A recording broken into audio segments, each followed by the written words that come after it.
If you want to learn how to do science, the best way to do that is to do science. And that's just what biology students are doing at St. Norbert College. So we're doing another fish infection today. In Dr. David Hunnicutt's class, they are learning about Flebobacterium columnare, a member of a very big group of bacteria that causes nasty diseases in fish.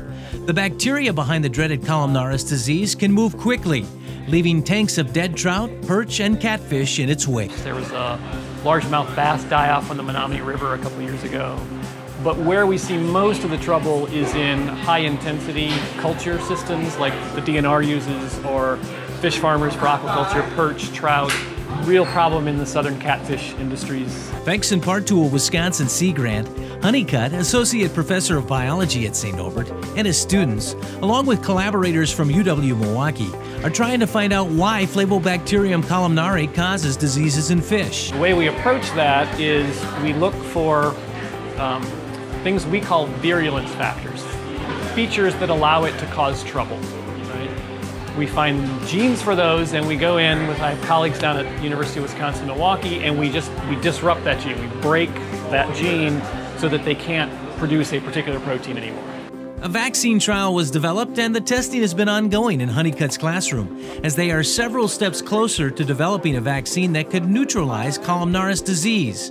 But when dealing with science, the answers don't often come easy. I find that the students get more engaged when they know that even I don't know the answers. Like, we're actually trying to figure this out. We don't know what's going to happen. It might not be protective. Our second run it wasn't, and people were disappointed, and that's part of science too. Sometimes, in fact, most of the time, it doesn't work. Write it down, you figure out what to change, and do it again. It would be nice if we had 6 in each. 6 in each one. Okay. It's another example on the St. Norbert campus of active learning, problem solving, while training a group of students how to do scientific experiments. Collaboration can lead to mainly the spreading of ideas, which is what I think the college is all about.